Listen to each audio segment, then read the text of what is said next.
અમરેલીના સાવરકુંડલામાં જીરા રેલવે સ્ટેશનના નવા બનેલા પ્લેટફોર્મની નબળી કામગીરીનો મામલો ગરમાયો છે।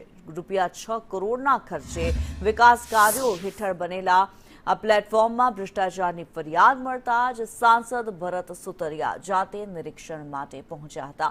તપાસમાં નબળી કામગીરી નજરે પડતા સાંસદ લાલ ગુમ થયા। તેમણે કોન્ટ્રાક્ટર એજન્સીને તાત્કાલિક બ્લેકલિસ્ટ કરવા અને નબળું બાંધકામ તોડી નવું બનાવવા રેલવે અધિકારીઓને કડક આદેશ આપ્યા છે। પૂર્વ મહામંત્રીની રજૂઆતના માત્ર 4 દિવસમાં જ સાંસદે આ કડક વલણ અપનાવ્યું છે। સાવરકુંડલા તાલુકાના મહામંત્રી હતા અને મારા બહુ જૂના સાથી મિત્ર હતા। તેણે મને એક વાત કરી અને મને પત્ર લખ્યો કે ભરતભાઈ, જીરા રેલવે સ્ટેશન જે કામ થયું છે એ બહુ અતિ નબળું થયું છે। હું ખુદ જોઈને આવ્યો છું, પણ તમે તપાસ કરો। કેન્દ્રની યોજના છે, મોદી સાહેબનું વિઝન છે કે સરસ મજાના આપણા રેલવે સ્ટેશન બને, ભારતમાં નંબર 1 બને। તો કાંઈ ને કાંઈ મોદી સાહેબે જે પૈસા અહીંયા રેલવે મંત્રાલયમાંથી જે પૈસા આવ્યા છે એ બરોબર કામ નથી થયું, તમે તપાસ કરો। એટલે એ માટે હું તપાસમાં આવ્યો હતો અને મારી નજર સામે જોયું।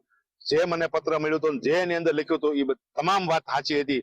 ત્યારે હું આજે રેલવે સ્ટેશનની અંદર આવ્યો અને મેં જોયું, મેં અધિકારી સાથે વાત કરી તો મને કીધું કે એની ડિપોઝિટ આપણી પાસે પડ્યું છે, પણ આ કામ રિપેરિંગ કરે ચાલે એમ નથી, સંપૂર્ણ રીતે નવું બનાવવાનું છે અને ન કરે તો એજન્સીને બ્લેક લિસ્ટમાં મૂકવાની છે।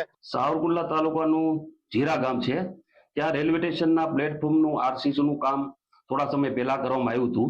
તે કામ ખૂબ જ નબળું થયેલું હતું, તેની ફરિયાદ મને થોડા દિવસ પહેલા મળેલી। આ અંગે મેં 4-5 દિવસ પહેલા અમરેલી જિલ્લાના સંસદ સભ્ય શ્રી ભરતભાઈ સુતરિયા સાહેબને પત્ર દ્વારા જાણ કરેલ, જેથી તેમનો આજે મને ફોન આવ્યો અને તેમણે કહેલું કે ભાઈ હું આ જે જીરા રેલવે સ્ટેશનની મુલાકાત લઈ અને આ અંગે મેં ત્વરિત અધિકારીઓને પગલાં લેવા જણાવેલ છે। અમરેલી જિલ્લાના સંસદ સભ્ય શ્રી ભરતભાઈ સુતરિયા ખૂબ જ પ્રમાણિક અને નિષ્ઠાવાન છે।